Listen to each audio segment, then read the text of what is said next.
Hello बच्चों, welcome to Srishti maths classes. आज के इस वीडियो में हम कंटिन्यू करने वाले हैं 11वीं की एमएल अग्रवाल बुक से एक्सरसाइज 1.3 जिसमें है कॉम्प्लेक्स नंबर्स और इसके 15 क्वेश्चंस हमारे कंप्लीट हो चुके थे और आज 16 और उसके आगे के क्वेश्चंस हम करने वाले हैं। तो क्वेश्चन नंबर 16 है, इसमें दो पार्ट है। तो फर्स्ट पार्ट है क्वेश्चन का, if z equals to 3 minus root 7i then find mod of z inverse.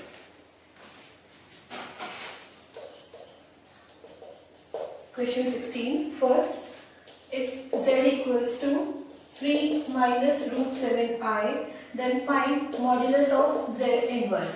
तो इसमें बेटा सबसे पहले तो हमें इस कॉम्प्लेक्स नंबर का इनवर्स फाइंड करना पड़ेगा। ये जो z इनवर्स लिखा हुआ है मतलब हमें इस कॉम्प्लेक्स नंबर का इनवर्स पहले फाइंड करना है और बाद में हम उसका मॉड्यूलस फाइंड कर लेंगे। z inverse equals to 1 upon, अगर हम इसका रेसिप्रोकल ले रहे हैं तो इसका भी रेसिप्रोकल लेना पड़ेगा, 3 माइनस रूट 7i। पावर में माइनस साइन का मतलब होता है रेसिप्रोकल। और अब इस डिनोमिनेटर को सिंप्लीफाइड किस तरह से करते हैं, इसका कॉन्जुगेट लेकर हमें न्यूमरेटर और डिनोमिनेटर में मल्टीप्लाई करना होता है। यहाँ पर क्या मल्टीप्लाई करेंगे हम, 3 प्लस रूट 7i न्यूमरेटर में और सेम वैल्यू डिनोमिनेटर में भी। न्यूमरेटर ऐसा आ गया। अब डिनोमिनेटर में हम आइडेंटिटी अप्लाई करेंगे, a minus b into a plus b equals to a square minus b square. ये आइडेंटिटी बहुत अच्छे से आपको पता ही होगी। तो ये हो जाएगा 3 square minus root 7i the whole square. Numerator इसका आ रहा है 3 प्लस रूट 7i और डिनोमिनेटर में क्या वैल्यू आएगी, 3 square is 9 minus root 7 square will be 7 and i square is minus 1। 3 plus root 7i upon 9 plus 16 minus minus plus 9 plus 7 क्योंकि minus minus plus हो जाएगा तो 9 प्लस 7 ऐड होने के बाद हमको वैल्यू मिल जाएगी 16। तो अभी तो बेटा ये जो कॉम्प्लेक्स नंबर दिया गया था हमें, पहले मैंने इसका रेसिप्रोकल लिया और रेसिप्रोकल लेने के बाद उसे मैंने इस फॉर्म में लिखा है जिसको हम स्टैंडर्ड फॉर्म बोलते हैं। इस स्टैंडर्ड फॉर्म का अब हमको लेना है मॉड्यूलस, लेकिन अब ये कंप्लीटली स्टैंडर्ड फॉर्म में नहीं है। स्टैंडर्ड फॉर्म में पूरी तरह से रिप्रेजेंट करने के लिए हमको क्या करना होता है, 3 प्लस रूट 7i अपॉन 16। यहाँ तक हमने सॉल्व किया। इस नंबर के रियल और इमेजिनरी पार्ट्स को हमें जब सेपरेट करना होगा, जब ये सेपरेट हो जाएंगे रियल एंड इमेजिनरी पार्ट्स, तभी ये स्टैंडर्ड फॉर्म में माना जाता है। 3 upon 16 plus root 7 upon 16i। तो इस तरह से रियल और इमेजिनरी पार्ट सेपरेट कर लिए, मतलब हमने इसे रिप्रेजेंट कर लिया है स्टैंडर्ड फॉर्म में। अब हम क्या फाइंड करेंगे, इसी कॉम्प्लेक्स नंबर का modulus. Mod of 3 upon 16 plus root 7 upon 16i। Modulus find कैसे किया जाता है ये मैं आपको एक बार याद दिला रही थी। वैसे मैंने पहले भी बताया हुआ है मॉड्यूलस क्या होता है। अगर किसी भी नंबर का हम मॉड्यूलस फाइंड करते हैं तो हमको इनके रियल और इमेजिनरी पार्ट्स के स्क्वायर्स का सम लेकर फिर स्क्वायर रूट लेना होता है। तो ये फॉर्मूला होता है मॉड्यूलस का, इसे हम यहाँ पर अप्लाई करेंगे। तो अब इसके लिए मैं मॉड्यूलस फाइंड कर रही हूँ। Square root of 3 upon 16 the whole square plus root 7 upon 16 the whole square. Square root of 3 square will be 9 upon 16 square plus root 7 square 7 upon 16 square. अब यहाँ पर आगे और भी सॉल्व करने के लिए जगह नहीं है तो मैं इस साइड पे सॉल्व कर लेती हूँ क्योंकि इसका भी थोड़ा सा पोर्शन बाकी है। Mod z inverse equals to under root of, denominator में तो 16 स्क्वायर एलसीएम आ जाएगा, न्यूमरेटर हमको मिलेगा 9 plus 7 under root of 9 plus 7 16 upon 16 square. 16 square का मतलब 16 इंटू 16, तो एक एक फैक्टर कैंसिल हो जाएंगे। 1 upon under root of 16 equals to 1/4। तो इस तरह से इस क्वेश्चन का फाइनल आंसर हमको मिल रहा है 1/4। ये हमको मॉड्यूलस की वैल्यू मिल गई। अब देखेंगे हम क्वेश्चन 16 का second part. If z equals to x plus i y where x and y belongs to r मतलब set of real numbers, then find modulus of i into z। Second part of 16 question. z की value हमें दी गई है x plus i Y और हमें find करना है modulus of i into z। तो अब इसमें जो i इंटू z लिखा हुआ है, इस एक्सप्रेशन को हम पहले कैलकुलेट करेंगे, मतलब एक्सप्रेस करेंगे किस तरह से ये वैल्यू आएगी, i इंटू जेड, जेड की value x plus i Y मैंने यहाँ पर पुट कर दी। ये जो ब्रैकेट के बाहर i लिखा हुआ है इसको हम इन दोनों टर्म्स के साथ मल्टीप्लाई करेंगे, x इंटू आई प्लस आई स्क्वायर इंटू वाई। ये जो i है i से मल्टीप्लाई हो गया तो आई स्क्वायर आ गया। Modulus of x I square is -1, तो यहाँ पर हमको वैल्यू मिल जाएगी -y। तो अब ये मॉड्यूलस साइन के अंदर जो नंबर हमको दिखाई दे रहा है ये स्टैंडर्ड फॉर्म में तो आ चुका है, लेकिन इन टर्म्स को हमें रीअरेंज करके लिख लेना चाहिए।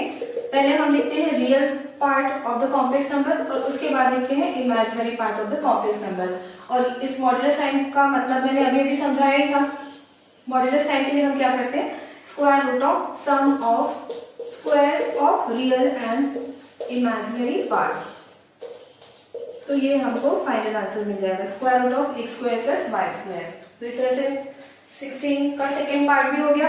अब 17 क्वेश्चन देखते हैं। Find the conjugate of i raise to the power 7।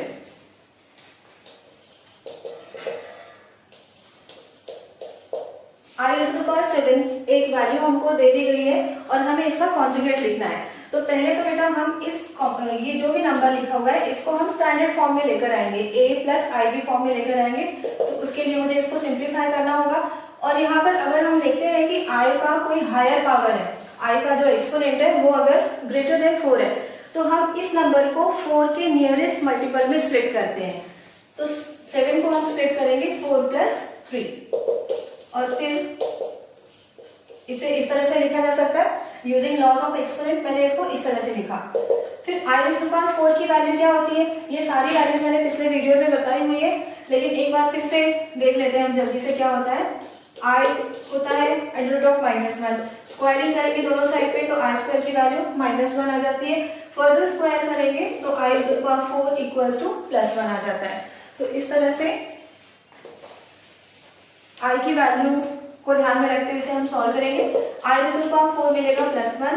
i cube को हम रिप्रेजेंट करेंगे इस तरह से i square into I, 1 into I square is -1 into I.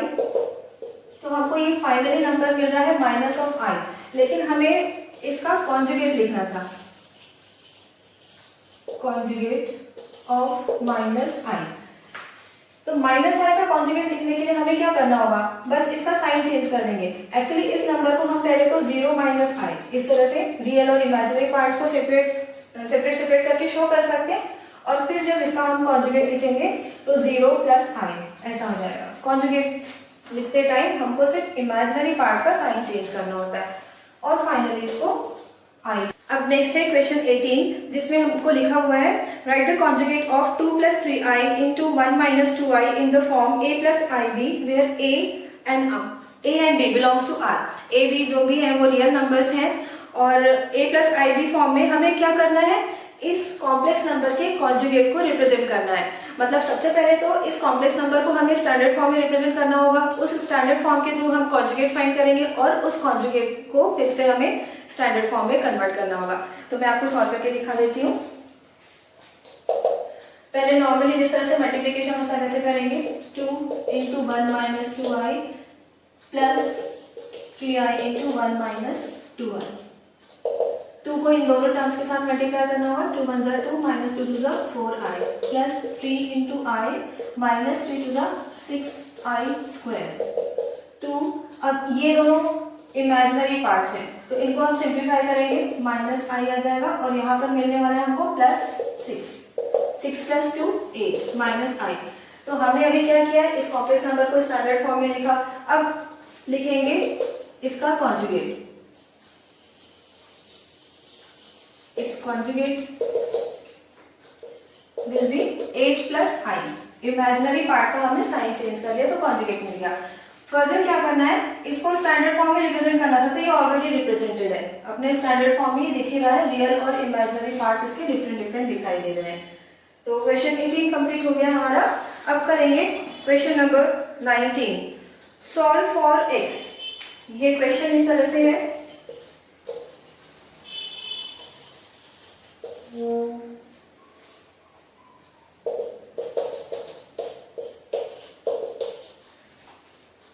Question इस तरह से लिखा हुआ है, solve for x such that 1 plus I whole mod raised to the power x equals to 2। तो यहाँ पर बेटा ये इक्वेशन है एक्चुअली और इसको हमें सॉल्व करना है। तो इसका सोल्यूशन लिखेंगे mod of 1 plus I whole raised to the power x equals to 2।